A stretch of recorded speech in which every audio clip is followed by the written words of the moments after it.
Hey everybody, this is Fago Franklin III with New Stitch Media. I'm here with a special guest by the name of Natalie White, who is the Senior Vice President for the Los Angeles Sparks. How you doing first and foremost? I'm good. How are you? I'm well. It could be a lot better, especially with the things what's happening in this world. And I would like your take on that first and foremost. So what is your perspective about the change that we see with all these different protests? Well, it's good to see. Obviously, the last few weeks have been a little difficult. I must admit, I was struggled a little bit at the beginning, trying to understand and process everything, but quickly understood that our voices need to be heard, and I am one that will stand along with my brothers and sisters and be the change that we need to be in this society to really be role models for our youth. And I'm so excited to see a lot of young people out peacefully protesting, sharing their voices, and so that they can be heard. And I think together we will be able to make a difference. Awesome. And since I know you're into sports, tell everybody a little bit about your journey with getting into the Sparks organization. Yeah.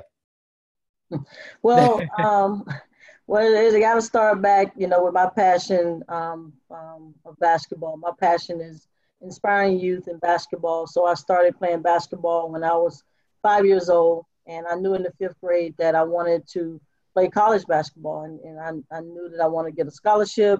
So that's when the process started for me to truly, truly hone in on what I needed to do to get better. I love school, so academics was never a problem for me. So once I got, through middle school, high school, started to get college offers, blessed to earn a college scholarship to Florida A&M University, great career there. And then once I got my master's in sports management. So I knew that I wanted to be in the sports business, but what realm I didn't quite know at first. So I was fortunate enough to get a graduate internship with Nike Corporation. So I started out with the WNBA in Phoenix with the Nike Marketing Journaling and graduate internship. And that's what kind of sparked my interest. So fast forward to 10 great years, at Nike Corporate. I lived in Pittsburgh, Oregon, and then in LA with Nike as well. And then obviously the WNBA started after I graduated from Florida A&M University. And that's when at my time at Nike, I kind of, started thinking about, the opportunity for me to really be an asset to a team, especially when Atlanta was blessed with a franchise. And I felt that was an opportunity for me to not only be a part of the community in the state where I grew up, but align with my passion for inspiring youth in sports as well.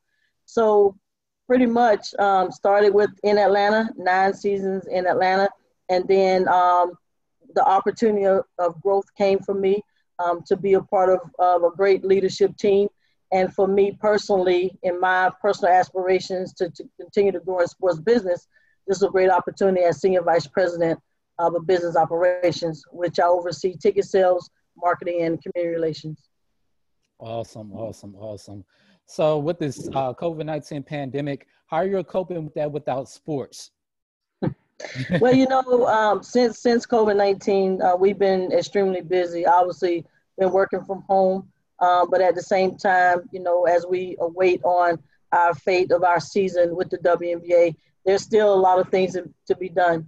We do a lot of things off the court, so our efforts were concentrated there. We were controlling what we could, as the experts really, really guide us to safety in a place where we can continue to go back to sports. So, we just continue to try to just inspire and motivate people with positive messaging until we're able to be a part of sports again.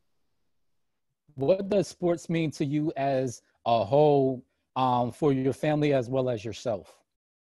Well, I grew up, my family has a tremendous athletic background. So that's what all started. Like I don't think I had a choice but to play sports, but I'm very excited that I did, because what sports has done for my life, I can never repay. I could never repay.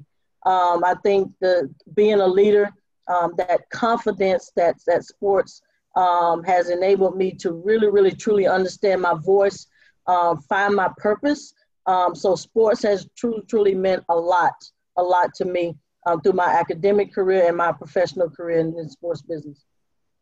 What advice could you give all these WNBA draftees about coming in here, having a determined mindset, and handling their business on and off the court? What advice could you give them? Well, the thing about it is, the WNBA draftees, they're coming in. They are the best of the best on their teams, so they already have that strong mindset, coming in. The thing about it is the transition. I just asked them to think about the transition from high school to college, and now from college to pro. You're going to be among the best in the world. So that means that you're going to have to give your best every day, every night, every game, every practice. And then two, just continue to get better, never settle, and just continue to get better and learn from the veterans that they will be surrounded by. And then two, when it's time for them to start early thinking about, what it is that you want to do when your on-court days are over. What are those things you want to do? And I'm very happy to be a part of an organization that helps players think about those things and help provide those resources along with the league so that they can have a promising career once they're done playing. I know you have a lot of experience with basketball. Tell me, what was your feeling watching the Last Dance documentary? Oh man, huge Michael Jordan fan on the court, and just the relentless competitor, that he is. I mean, I'm a big fan of documentaries. I'm a big fan of just behind the scenes and really understanding what helped someone get to where they are. Because a lot of times people look at, your status currently, but they don't know the obstacles and all of the sacrifices that you made to get to where you are. So it was great to have insight on his journey. And I actually, when I get a little time, I just want to watch all of them in a row, just sit and watch them all over again without stopping, just to because when you have series like this, there's always something that you may have missed. Always look for little nuggets to try to continue with motivating either youth that are part of my foundation and part of Natalie White basketball, or something that I can use myself. So I truly, truly enjoyed it. I was excited every Sunday to watch. Awesome. And the last thing I'm going to ask you is, what advice can you give young people about going forward towards their dreams and making it happen? Well, the thing about it is that I am a person that write down everything. I believe if you write it down, you continue to see it every day. That's a constant reminder. And one thing that I do want to let the young people know that just to give your best. And in these times, in these uncertain times of a lot of different obstacles, and it seems like different things getting in the way or maybe deterring you from doing what you want to do, but you got to stay the course. You got to stay the course, stick with it, trust the process, and those things will happen. Nothing is going to come easy. Hard work will pay off. I am a true testament of that, that if you work hard and if you believe in yourself, those things will happen. Amen. See, everybody, thank you for the encouraging words from Natalie White. I definitely appreciate you with speaking with me. And I look to see great and positive things from you later on in life. You sure will. Thank you for having me. Yes, ma'am. Definitely have a blessed one. All right, you too. Yes, ma'am. Bye-bye.